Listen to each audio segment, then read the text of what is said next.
नमस्ते अंकल जी। हाँ राधिका, क्या है? कुछ काम है क्या? नल से पानी नहीं आ रहा है क्या? नहीं नहीं अंकल जी, पानी तो आ रहा है रूम में। वो आंटी जी सुबह सुबह आवाज लगा रही थी, मैं सुन नहीं पाई, सो रही थी मैं। 9 बजे तक सोती हो तुम? हाँ अंकल जी, वो आज संडे है ना, इसलिए छुट्टी थी ऑफिस की, इसलिए सो रही थी। बगल वाली आंटी जी ने बताया कि आंटी जी आई थी बुलाने के लिए। कुछ काम था क्या? मुझे नहीं पता इसके बारे में, तुम्हारी आंटी आती हैं, उन्हीं से पूछ लो। ठीक है अंकल जी, बुला दीजिए आंटी जी को। अरे सुनती हो? हाँ क्या हो गया? क्यों आवाज लगा रहे हो? सुबह सुबह से गला फाड़े जा रहे हो। अरे राधिका आई है, देख लो। क्या काम है तुमको उससे? बोल रही थी आंटी जी ने बुलाया सुबह सुबह। हाँ उसको बोलो खड़ी रहे, आती हूँ 5 मिनट से। मैं तुम्हारी आंटी को भेजता हूँ, मैं जाकर नाश्ता कर लूँ। ठीक है अंकल जी। आंटी जी का सोफा तो बहुत अच्छा है, बैठ जाऊँ कि नहीं बैठूँ?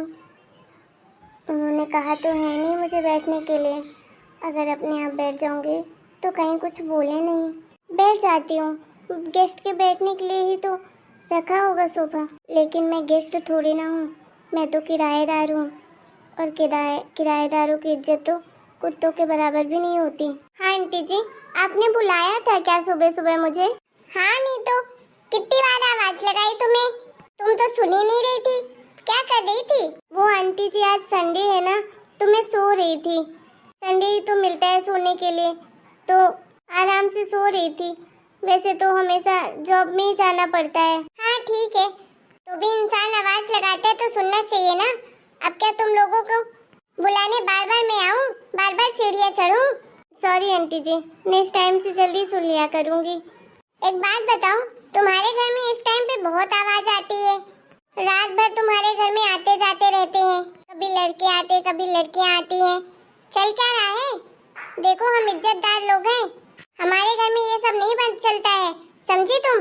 वो तो मेरी बुआ का लड़का आया था कल, और मेरी सहेली थी। अरे तो किराए का रूम मैंने तुमको दिया है, तुम्हारी बुआ के लड़के को, और बुआ की लड़की को नहीं, ना ही तुम्हारी सहेली को। हाँ आंटी जी, तुम्हें मैंने कहा था कि मेरे घर में कोई भी अलाउ नहीं है, और लड़के तो बिल्कुल ही ना आए। फिर भी तुम्हारे घर में आए दिन कोई ना कोई आता ही रहता है। तुम्हें पता भी है पानी कितना खर्च होता है? तुम सबके हिस्से का तो देती नहीं हो पैसे। 10,000 किराया तो 10,000 ही रुपए देती हो, 1,000 रुपए तो ज्यादा दे नहीं देती हो। जब मैंने तुमको रूम दिया है तो किसी और को बुलाने की क्या जरूरत है? पर आंटी जी, अगर कोई आता है तो मना भी तो नहीं कर सकती, और रोज रोज नहीं आते हैं वो लोग, कभी कभी आते हैं। कल मेरा बर्थडे था इसलिए आए थे। वैसे वो लोग नहाते नहीं हैं, अपने घर पे ही नहाते हैं। वो तो कभी कभी मुझसे मिलने आ जाते हैं। देखो मेरे घर में ये सब नहीं चलेगा, फालतू के नाटक नहीं चाहिए, समझी ना? अगर तुम्हें यही सब करना है तो कहीं और ठिकाना ढूंढ लो, रूम खाली कर दो। पर आंटी जी, मैंने अभी अभी तो रूम लिया है, फिर 2 महीने हुए हैं। तो मैंने तो तुम्हें पहले ही कंडीशन बता दी थी कि हमारे घर में ये सब नहीं चलेगा, और तुम्हारे अंकल जी को भी ये सब पसंद नहीं है। और तुम अच्छे से साफ सफाई भी नहीं करती हो। तुम्हारे घर अंदर वाले रूम से कितनी गंदी स्मेल आती है, किचन कितना गंदा रखती हो, बाहर कितना गंदा रखती हो। मैंने कहा था मेरे घर में साफ सफाई चाहिए भाई, सुबह शाम पोछा झाड़ू होना चाहिए, एक कचरा नहीं दिखना चाहिए। और गेट आते जाते समय तुम खोल कर जाती हो, कौन बंद करेगा? नौकर लगे हैं क्या तुम्हारे? ये सब मैं नहीं झेल सकती हूँ, समझी ना? तुम्हारे जैसे बहुत आते हैं किराएदार हमारे घर, वो तो मैंने तुम्हारे ऊपर तरस खाकर दे दिया था कि चलो परेशान हो रही हो तो दे देती हूँ। लेकिन वही है कि भलाई का तो जमाना ही नहीं रहा। किसी इंसान के साथ भला करो तो कहाँ सुनते हैं लोग, आजकल उल्टा सर पे चढ़ने लगते हैं। बताओ, मैंने सोचा मैं तुमको दे दूँ रूम, और तुम्हारे नखरे ही कम नहीं हो रहे हैं। कहीं यहाँ बुलाओगी कहीं वहाँ बुलाओगी, रात के 10-10 बजे रात आती हो, 12 बजे रात आती हो। खैर मुझे क्या लेना देना, तुम कहीं भी जाओ कुछ भी करो, मेरे घर में ये सब नहीं चलता है। तो की सीधी बात। और मोहल्ले में तुम्हारे बारे में तरह तरह की बातें करते हैं। आंटी जी, कौन मेरे बारे में तरह तरह की बातें कर रहा है? आप मुझे बताइए, मैंने तो ऐसा कुछ किया ही नहीं। अब क्या मैं सबकी लिस्ट लेकर आऊँ तुम्हारे सामने? मुझे इसी मोहल्ले में रहना है, तुम्हारा क्या है? तुम्हारा तो किराएदार हो, आज यहाँ हो कल वहाँ हो परसों वहाँ हो। तुम लोगों का क्या जाता है? इज्जत समाज में हमारी है, हमारे घर की बदनामी होती है। 1 हफ्ते के अंदर रूम खाली कर दो चुपचाप से, समझी ना? अब नहीं रहने दूंगी मैं तुम्हें अपने घर में। आंटी जी आप ये क्या बोल रही हैं? अभी अभी रूम लिया है, इतनी मुश्किल से मैंने रूम ढूंढा था, फिर से रूम ढूंढने लगूंगी क्या? आपने तो कहा था कि जब तक तुम्हारी मर्जी हो तब तक रहना, किसी तरह की कोई परेशानी नहीं होगी। मैं जब रूम लेने आई थी तब तो आपसे अच्छे से बात की थी कि आंटी जी मैं रहूँगी, 2-3 साल तक मुझे पढ़ाई करनी है। और आपने कहा था बेटा आराम से रहना, कोई दिक्कत नहीं है, अपना ही घर समझो। मैंने बताया भी था कि मेरे भैया, मेरी सहेली कभी कभी आएंगे, मेरे पेरेंट्स भी कभी कभी आएंगे। मैंने तो ऐसा कुछ नहीं सुना था। कब कहा था तुमने? इतना तो खुद में दिमाग होना चाहिए। जब रूम का तुम ले रही हो तो किसी और को मैं क्यों अलाउ करूंगी आने के लिए? खर्चे होते हैं, पानी का बिल लगता है, साफ सफाई करवानी पड़ती है। तुम्हारा क्या है? तुम तो किराएदार हो, घर तो हमारा खराब होता है ना। और ये देखो मुझसे बहस ना करो तुम। मैंने बोल दिया कि रूम खाली करना है तो खाली करना है, 1 हफ्ते के अंदर ढूंढ लो कहीं। अभी मैं बोली हूँ, तुम्हारे अंकल जी बोलेंगे तो ज्यादा हो जाएगा, इसलिए जितना जल्दी हो तो ढूंढ लो अपना ठिकाना। चाबी देख कर जाना, क्योंकि मुझे दूसरे लोगों को रूम भी दिखाना है। पर आंटी जी कम से कम 1 महीने का तो समय दीजिए। 1 महीने का क्यों दूं? मेरा रूम अभी भर रहा है तो मैं 1 महीने का टाइम क्यों दूंगी? मैंने तुमको बता दिया 7 दिन के अंदर रूम खाली करो। टाइम पर किराया तक तो देती नहीं हो तुम। अब क्या मैंने धर्मशाला खोल के रखा है क्या? आंटी जी इस बार से टाइम पर दे दिया करूंगी, कोई जरूरत नहीं है। तुम तो अपना बोरिया बिस्तर बांधो, कहीं और देखो। पर आंटी जी प्लीज देखो, तुम मुझसे बहस ना करो। मेरा घर है, जिसको चाहूँ उसको रखूंगी।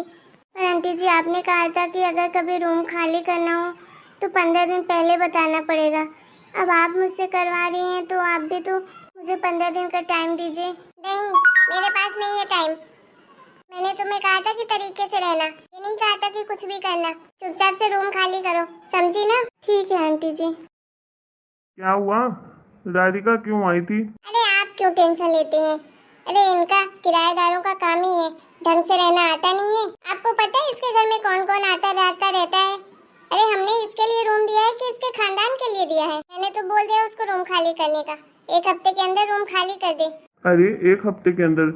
बेचारी से इतना जल्दी क्यों करवा रही हो? 1 आध महीने का टाइम दे दो, आराम से ढूंढती रहेगी। आजकल वैसे भी रूम इतने महंगे हो गए हैं। अरे चुप करिए, मैंने कहा था ना आप बस अपने काम से काम रखा करिए। इस घर की मालकिन मैं हूँ, इस घर के लिए जो अच्छा है, गलत है, बुरा है वो मैं सोचूंगी, आपको जरूरत नहीं है। अरे कल को ऊंच नीच होगी तो किसे बोलेंगे? इससे किराएदारों का कोई भरोसा नहीं रहता है। अरे किराएदारों की कमी है क्या? रोज 4 आते हैं, मकान खाली है क्या, मकान खाली है। इसको तो मैंने 10,000 में दिया था, अब जब 5,000 एक्स्ट्रा किराया मिल रहा है तो मैं इसको क्यों दूंगी? 15,000 में कल ही बात करके गया है। आजकल रूम बहुत महंगे हो गए हैं तो मैं क्यों ना बढ़ाऊं अपना किराया? अरे हो गया, रहने दो, अकेली बच्ची रहती है। चुप करिए, आप अपने काम से काम रखिए। ठीक है, तुम्हें जो करना है वो करो।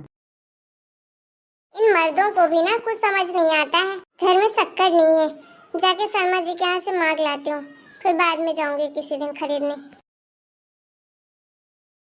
क्या हुआ राधिका तुम्हें? तुम जब से कॉलेज आई हो बड़ी गुमसुम सी हो। क्या बताऊं यार, क्यों, क्या हो गया? तू कहीं गुस्सा तो नहीं है मुझसे कि मैं तेरे बर्थडे पर नहीं आ पाई तेरे घर? नहीं यार ऐसी कोई बात नहीं है। तो फिर क्या बात है? अरे परसों मेरा बर्थडे था तो मेरा भाई और पूनम आए थे घर, रात में केक कट करवाने के लिए।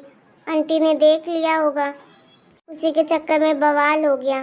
क्या बवाल हो गया?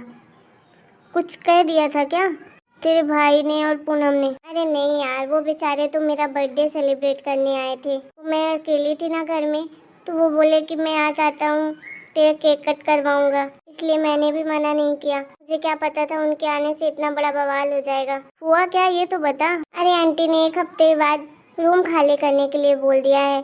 अब मेरी एग्ज़ाम होने वाली है, अब मैं रूम ढूंढूं या पढ़ाई करूं? आजकल तो तू जानती है कितने महंगे रूम मिलते हैं और ऊपर से इतना जल्दी मिलते भी नहीं है। अलग टेंशन हो गई है।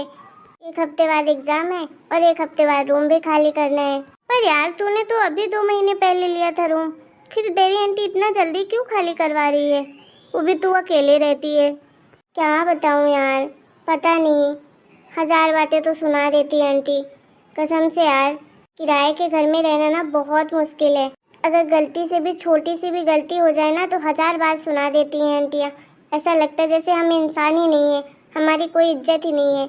जैसे फ्री में देकर रखा हो हमें रूम। ऐसी ऐसी बातें बोलती हैं कि कान से खून निकल आए। कभी ये लोग सोचते क्यों नहीं है कि खुद के बच्चे हों तो क्या ऐसे ही ये लोग बोलेंगी? जैसे मकान मालिक ना होकर भगवान समझने लगती है अपने आप को। अरे यार, यहाँ तो ऐसा ही चलता है। यहाँ के मकान मालिक ऐसे ही हैं, अपने आप को पता नहीं क्या समझने लगते हैं।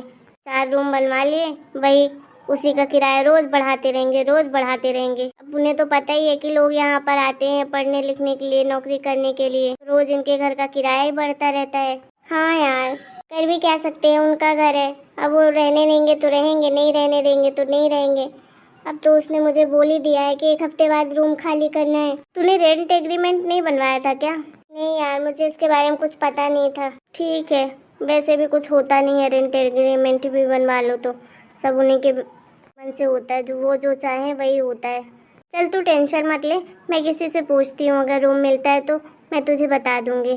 ठीक है यार, एक तो इतनी मुश्किल से मैं पार्ट टाइम जॉब करके 10,000 रुपये निकाल रही थी किराया देने के लिए। अब भगवान जाने कितने में रूम मिलेगा।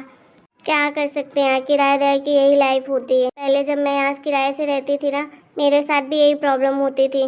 फिर मम्मी से कह के मैंने ज़बरदस्ती फ्लैट खरीदवाया लोन लेकर। अब भैया भाभी और हम रहते हैं, नहीं तो मैं तुझे अपने साथ ही रख लेती। और यार, तेरी मदद नहीं कर पा रही हूँ। कोई बात नहीं यार, चलता है। तू तो देखना, अगर कहीं रूम तो बता देना मुझे। ठीक है यार, मैं बता दूंगी तुझे, तू टेंशन मत ले, जल्दी मिल जाएगा रूम। चल अब मैं चलती हूँ। ठीक है। कसम से यार, ये ना मकान मालिक ना बच्चों की हेल्थ के बारे में जरा सा नहीं सोचते हैं कि उनके लिए माइंड में क्या असर पड़ेगा। एक तो बच्चे अपने माँ बाप से दूर, अपने घर परिवार से दूर रहते हैं, ऊपर से यहाँ पर ना धंधा बना कर रख लिया है। कसम से कोई रूल ऐसा होना चाहिए ना कि मकान मालिकों की अकल ठिकाने आ जाए।